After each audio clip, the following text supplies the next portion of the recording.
नमस्कार दोस्तों, साथी संदेश लाइव में आपका स्वागत है। एक बार फिर से आपके स्वास्थ्य को लेकर के हम फिर मौजूद हैं एक डॉक्टर साहब के पास। इनका नाम है राकेश गुप्ता। जी हाँ, हम जिनकी बात कर रहे हैं आप है ईएनटी स्पेशलिस्ट, मतलब नाक कान गला विशेषज्ञ। और आपके नाक कान गला को किस तरह से आप सुरक्षित रख सकते हैं बहुत ही आसान उपायों के साथ, ये जानने का हम प्रयास करेंगे।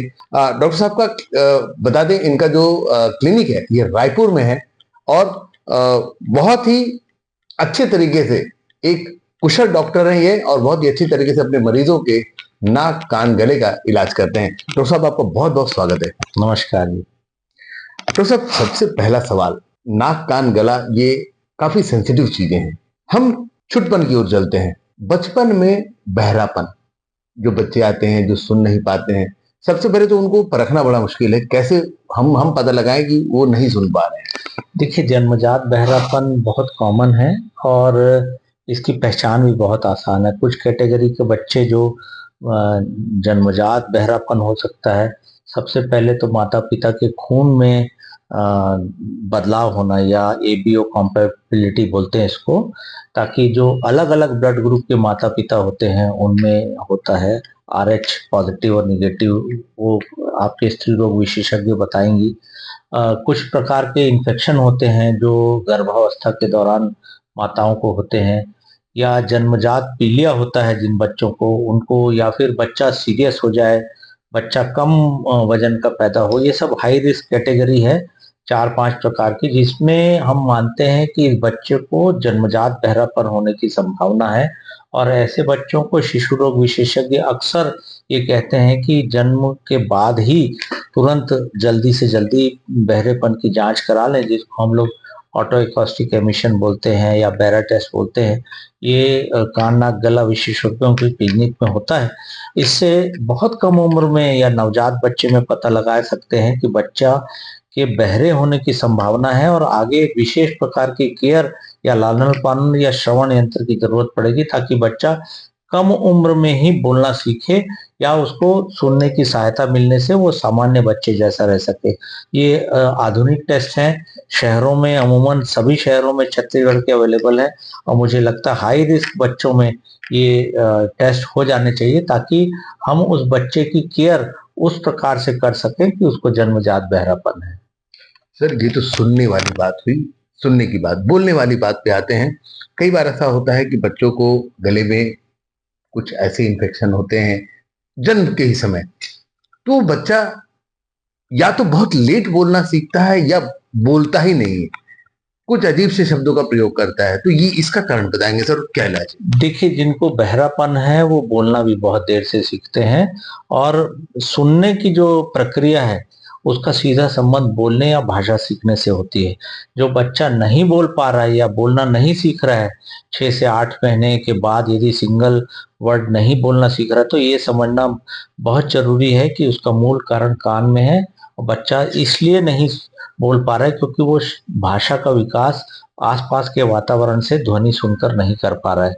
तो ये पेरेंट्स को समझना जरूरी है, और जो डॉक्टर्स हैं वो बहुत अच्छे से बताते हैं कि सबसे पहले इसकी जांच होनी चाहिए। बच्चा यदि स्पष्ट रूप में रो रहा है या फिर उसकी आवाज बिल्कुल ठीक है रोते समय, तो वो बहुत अच्छे से बोल सकता है, लेकिन उसके बोलने की प्रक्रिया का सीधा संबंध सुनने से होता है। ये बात समझना बहुत जरूरी है। दोस्तों, बहुत ही अच्छी बात निकल के सामने आई है। आपको बता दें, जैसा डॉक्टर साहब ने बताया कि कान का संबंध गले से है और गले का संबंध कान से है। अगर बच्चा बोल नहीं पाता, इसका मतलब साफ है कि वो आपकी भाषा को न समझ पा रहा है, और न समझ पा रहा है इसलिए वह रिपीट भी नहीं कर पा रहा है आपके शब्दों को। तो कहीं ना कहीं अगर बोलने में दिक्कत है दोस्तों, तो उसके कान में जरूर प्रॉब्लम होगी, और ऐसे में डॉक्टर से संपर्क करना सबसे अच्छा उपाय है। डॉक्टर साहब, थोड़ा सा उम्र बढ़ाते हैं, बच्चे थोड़ा सा बड़े होते हैं, स्कूल जाते हैं, जनरली उनको देखा गया है कि विशेष तौर पे गर्मी के दिनों में नाक से खून बहता है, और उनको लगता है कि क्या हो गया। घर के लोग भी डर जाते हैं जब आके बताता है कि मेरे नाक से खून गिर रहा है। सर, ये क्या है? देखिए, बच्चे का नाक से खून निकलने का विशेष कारण होता है, या तो बहुत गर्मी के समय बच्चे की नाक में जो सर्दी की पपड़ी सूख जाती है, उसकी निकलने या ढीली होने की प्रक्रिया के दौरान यदि नाक की झिल्ली इस पपड़ी के साथ आती है, तो खून निकलना बहुत स्वाभाविक चीज होती है। दूसरी बात ये कि जब गर्म हवा नाक में जाती है और नाक में पर्याप्त नमी न हो, तो भी झिल्ली के फटने से इस प्रकार का खून निकलता है। बहुत बार खून निकलना एक अस्वाभाविक प्रक्रिया हो सकती है, लेकिन कभी-कभी खून निकलना बच्चों में बहुत कॉमन इसलिए है कि नाक की नली बहुत छोटी होती है। बहुत तेज गर्म हवा नाक की झिल्ली को सुखा देती है, उससे होती है। बेहतर हो कि बहुत गर्मी के समय में बच्चे की नाक की नमी बनी रहे, इसके लिए नेज़ल ड्रॉप्स का उपयोग करें। तेज गर्म हवा में बच्चा एक्सपोज़र ना हो, या फिर लंबे समय सर्दी रहती है, नाक की झिल्ली यदि सर्दी सुखा देती है, तो इस प्रकार की ब्लीडिंग होती है। उसमें कान, नाक, गला विशेषज्ञ बच्चों का परीक्षण करने के बाद बताते हैं कि किस प्रकार की दिक्कत हो सकती है, या बहुत रेयर केसेज़ में बच्चों को कोई खून की बीमारी हो, तो खून की जाँच करके पता लगाया जा सकता है कि बच्चे को किसी प्रकार की खून की बीमारी नहीं है, ये सामान्य खून निकलने की अवस्था है। और यदि दोनों नाकों से बार-बार खून निकलता है, तो ये गंभीर बीमारी का संकेत है। डॉक्टर साहब, एक बहुत कॉमन सी बीमारी, बहुत छोटी सी बीमारी जो कभी कभी विकराल रूप धारण कर लेती है, सर्दी। कई बार ऐसा देखा गया है कि सर्दी की वजह से जो बच्चे होते हैं उनकी आवाज भारी हो जाती है, मोटी हो जाती है, कानों में वैक्स आते हैं, ऐसा देखने को मिला है। तो सर ये कौन से स्तर की सर्दी है, उसको इससे कैसे निपटा जाए और सेफ कैसे रहा जाए?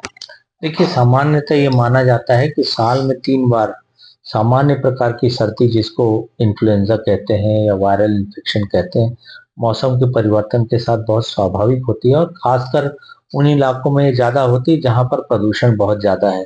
जैसे औद्योगिक क्षेत्र हैं रायपुर और भिलाई दुर्ग के, या फिर ऐसे इलाकों में जहाँ पर कोयले की धूल या औद्योगिक प्रदूषण बहुत ज़्यादा है, तो यहाँ थोड़ा-सा ज़्यादा होता है। लेकिन 7 दिन से ज़्यादा सर्दी का चलना, हम ये समझते हैं कि नाक की बनावट में किसी प्रकार का अंतर है, या नाक में साइनस का इन्फेक्शन हो गया है। यदि साल में 3 बार से ज़्यादा 7 दिन से ज़्यादा चलने वाली सर्दी होती है, या उसके लिए दवाइयाँ लेनी पड़े, और दवाइयाँ लेने के बावजूद वो ठीक ना हो, तो ये समझ लीजिए गंभीर प्रकार की सर्दी है, जिसको हम लोग साइनस या नाक का इन्फेक्शन बोलते हैं। और आवाज में बदलाहट, इसमें बहुत महत्वपूर्ण ये है कि नाक बंद होने से आपसे आपके जो नाक से शब्द बोले जाते हैं, वो नहीं बोले जाते हैं, इसलिए आवाज में परिवर्तन आता है, और ये एक प्रकार के साइनस के होने का गंभीर संदेश है। उसमें नाक की दूरबीन की जांच और विशेषज्ञ से परामर्श जरूरी है, ताकि वो ये बता सकें कि वास्तव में ये दवाई से ठीक होने वाली बीमारी है, या इसमें किसी प्रकार के नाक के दूरबीन के ऑपरेशन की जरूरत है। क्या बात है दोस्तों, आप सुन रहे हैं, डॉक्टर साहब बहुत अच्छी जानकारी दे रहे हैं। डॉक्टर साहब, कुछ लोग या हम युवा बोल ले या जो भी हैं, समय की कमी की वजह से खुद डॉक्टर बन जाते हैं। हल्की सी सर्दी हुई नहीं कि मेडिकल स्टोर पहुंच गए, भाई साहब दे दो, और वो बिना सोचे समझे मेडिकल स्टोर में भी सबसे पहले एंटीबायोटिक उनको दिया जाता है। तो एंटीबायोटिक क्या एकदम स्टार्टिंग में ही लेना ठीक है, या ऐसे लोगों के लिए क्या कहना चाहेंगे? देखिए, एंटीबायोटिक रेजिस्टेंस समाज के लिए एक बहुत गंभीर खतरा है। आपने बड़ा अच्छा सवाल पूछा है। मैं आपके दर्शकों को ये बताना चाहूँगा कि किसी प्रकार का एंटीबायोटिक लेना आपको उस एंटीबायोटिक के प्रति रेजिस्टेंस बना देता है। हो सकता है भविष्य में जब कभी आपको इस एंटीबायोटिक की ज़रूरत पड़े इस ग्रुप की, तो वो आपको असर ही ना करे। तो कम कोर्स की दवाई लेना, बगैर डॉक्टर के परामर्श के एंटीबायोटिक लेना, ये अपनी जान को खतरे में डालने का एक उपक्रम है, इसको नहीं लेना चाहिए। और बहुतायत में जब आपको बुखार नहीं है या गंभीर संक्रमण नहीं है, डॉक्टर यदि उचित समझते हैं तो ही एंटीबायोटिक देंगे। अच्छे डॉक्टर 50 में से केवल 10-15 मरीजों को ही एंटीबायोटिक लिखते हैं, और हर प्रकार के संक्रमण में एक अलग एंटीबायोटिक की गाइडलाइन है, जो प्रशिक्षित या डिग्री होल्डर डॉक्टर ही बता सकता है। बेहतर हो आप यदि बगैर डिग्री के डॉक्टर से एंटीबायोटिक ले रहे हैं या मेडिकल स्टोर से दवाई ले रहे हैं, तो आपने देखा होगा कि बहुत सारी दवाइयाँ जब आप दूसरी या तीसरी बार एंटीबायोटिक लेते हैं तो असर नहीं करती, आपको डॉक्टर के शरण में जाना पड़ता है। और डॉक्टर मजबूरी में, आप जब कहते हैं कि ये दवाई मैं खा चुका हूँ, इसका असर नहीं हुआ, तो उससे हायर ग्रेड की एंटीबायोटिक देते हैं। ये समाज के लिए आने वाले दिनों में बहुत गंभीर खतरा है। आप समाचार पत्रों में आर्टिकल पढ़ते होंगे कि एंटीबायोटिक रेजिस्टेंस बहुत ज़्यादा कॉमन है। अब तो नदियों के पानी में भी एंटीबायोटिक की मात्रा आने लगी है, क्योंकि हम जो एंटीबायोटिक खाते हैं वो हमारे जैविक उत्सर्जन में आकर पानियों में मिलता है और ये एंटीबायोटिक मिलने लगा है। मुझे लगता है कि एंटीबायोटिक को हर संभव प्रयत्न करके लेना अवॉइड करना चाहिए, और जो हम लोग यदा कदा एंटीबायोटिक लेते रहते हैं वो आपके लिए बहुत गंभीर खतरा है, उसे न लें। दोस्तों, सचेत होने का समय है। डॉक्टर साहब साफ कह रहे हैं कि एंटीबायोटिक आपके जीवन को खराब कर सकता है, आपके शरीर को खराब कर सकता है। बेहतर होगा कि खुद डॉक्टर ना बने और किसी मेडिकल स्टोर से दवाइयां लेकर ना खाएं। दो पैसे बचाने के लिए आप अपने शरीर के साथ खिलवाड़ कर रहे हैं। डॉक्टर साहब, पोल्यूशन कितना इफेक्ट करता है नाक कान गले के रोगों को लेकर के पोल्यूशन? देखिए, प्रदूषण इन दिनों बहुत बड़ा दुश्मन बनकर आया है मानव सभ्यता का, और खासकर शहरीकरण का। जो प्रदूषण है वो वायु, जल, ध्वनि तीनों प्रकार का प्रदूषण होता है। आप देखते होंगे कि बहुत ज्यादा डीजे के शोर में कुछ लोग ये बताते हैं कि कान में सीटी की आवाज आ रही है। लंबे समय तक खुद का ट्रीटमेंट करने के बाद जब डॉक्टर की शरण में जाते हैं तो उनको समझ में आता है कि सुनाई जांच के बाद कि कुछ फ्रीक्वेंसी में नहीं सुन पा रहे, या बहरापन बहुत ज्यादा हो गया, इसलिए उनको आसपास के वातावरण की आवाजें सुनने में या सामाजिक वातावरण में बात सुनने में दिक्कत आ रही है। ध्वनि प्रदूषण एक बहुत बड़ा दुश्मन बन चला है शहरीकरण का, और मुझे लगता है कि हमको एक सामाजिक आंदोलन के तहत इस प्रकार के शोर को रोकने की जरूरत है। डीजे वगैरह के शोर या पार्टी में किसी प्रकार का जो म्यूजिक बजता है, ये अमूमन बहुत से लोगों को अफेक्ट करता है, लेकिन उनको उस समय पता नहीं चल पाता। वायु प्रदूषण आप देख रहे होंगे, जब मौसम बदलता है, मौसम की नमी और आर्द्रता कम होती है, जमीन की सतह के पास ध्वनि प्रदूषण के वायु प्रदूषण के कण आते हैं, तो आपको अक्सर बच्चों बुजुर्गों में अस्थमा या दूसरे प्रकार की एलर्जी देखने को मिलती है। ये बहुत गंभीर खतरा है। इसको एक मुझे लगता है कि वातावरण बनाकर, अधिक पेड़ पौधे लगाकर इसको ठीक करने की जरूरत है, ताकि हमारे बच्चे और बुजुर्ग सुरक्षित रह सकें। वायु प्रदूषण भी उसी प्रकार की चीज है। नदियों और दूसरे जल स्रोतों का बहुत ज्यादा प्रदूषण हो रहा है। शुद्ध पानी मिलना अपने आप में मानव सभ्यता के लिए एक चुनौती है। इसको जितना अपनी भावी पीढ़ी के लिए अपना वातावरण को प्रोटेक्ट कर पाए तो वो हमारे लिए वरदान होगा। इससे दूर रहना मुझे लगता है कि मनुष्यों के लिए जीवन का एक वरदान होगा। डॉक्टर साहब की ये बातें आपके जीवन को सफल बना सकती हैं, आपका जीवन बढ़ा सकती हैं, यदि इसे अपने जीवन में उतार लिया जाए तो। डॉक्टर साहब, ये तो बात हुई गले की और नाक की। कुछ लोग अपने आप को बहुत ज्यादा होशियार समझते हैं और कान में थोड़ी सी खुजाहट होने पर माचिस की तीली, पेंसिल जैसे धारदार चीजें, कुछ लोग तो स्क्रू ड्राइवर तक को नहीं छोड़ते और उसे कान साफ करते हैं। क्या खामियाजा भुगतना पड़ सकता है फिर इसका? देखिए, बहुत समाज में बहुत कॉमन प्रैक्टिस है। कॉटन बड, पेन, कोई नुकीली वस्तु या हाथ में जो भी आए उसे कान खुजलाने की प्रक्रिया करते हैं या साफ करने की कोशिश करते हैं।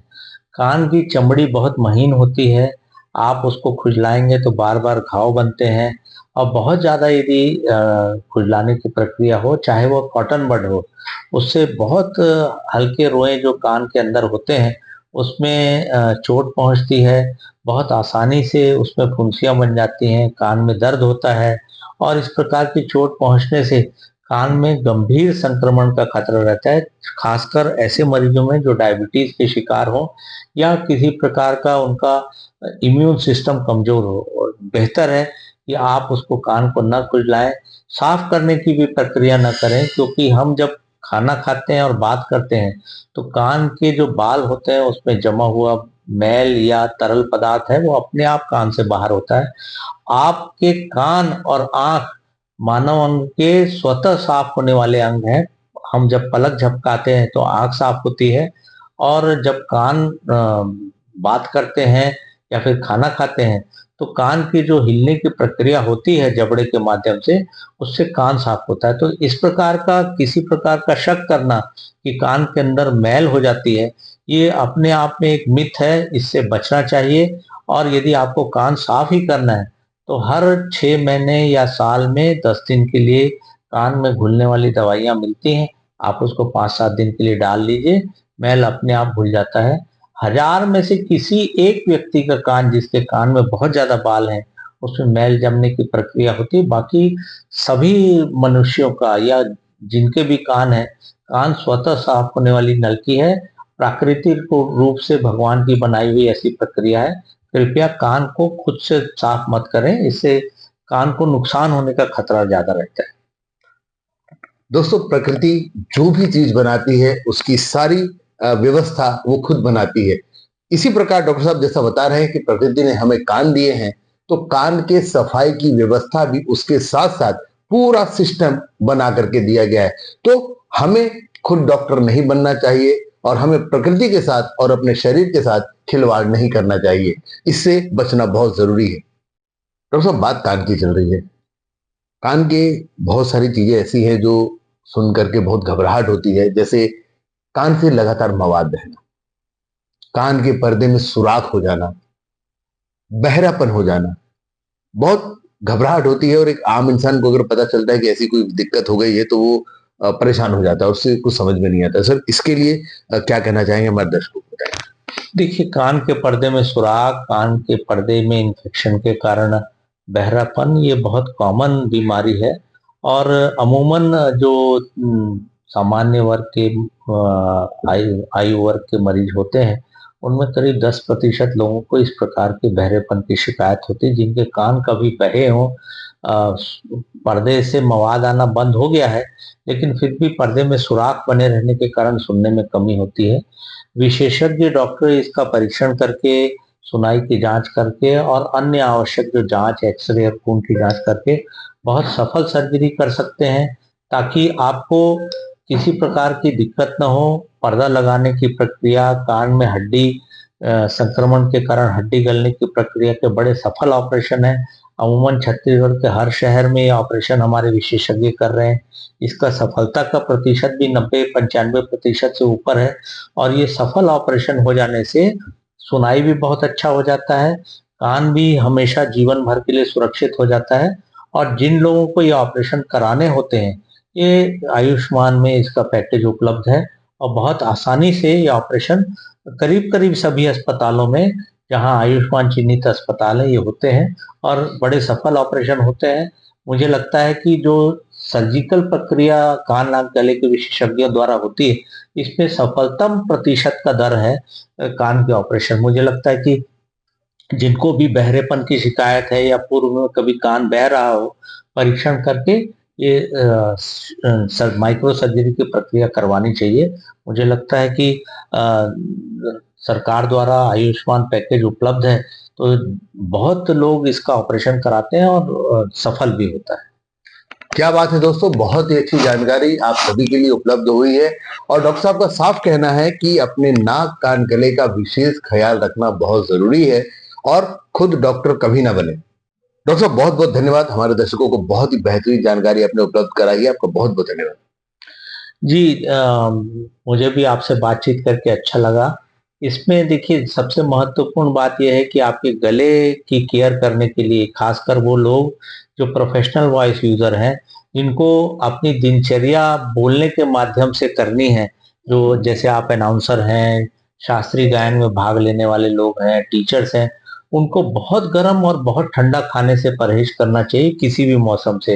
अल्कोहल, स्मोकिंग, स्पाइसी फूड और बहुत ठंडा पानी ये नहीं लेना चाहिए, ताकि उनकी आवाज जो है वो परिवर्तित ना हो। सर, हमारे दर्शकों को एक चीज और जानना है कि यदि उन्हें नाक, कान, गला से संबंधित अगर किसी भी प्रकार की दिक्कत होती है, आपसे कैसे संपर्क कर सकते हैं और कहाँ कर सकते हैं? जी, मैं पिछले कई वर्षों से, 33 वर्ष हो गए, पंडरी बस स्टैंड, जो जीवन बीमा मार्ग विधानसभा रोड है, वहां पर प्रैक्टिस कर रहा हूँ और प्रतिदिन रविवार छोड़कर मरीज देखता हूँ पूरे दिन। तो दोस्तों, पंडरी बस स्टैंड आप आ सकते हैं और डॉक्टर साहब से सलाह लेकर के आप अपने जीवन को सफल बना सकते हैं और अपने नाक, कान, गले का ख्याल रख सकते हैं। ऐसे और खबरों के लिए बने रहिए हमारे साथ और देखते रहिए साथी संदेश लाइव। मैं हूं संतोष शर्मा, रायपुर से।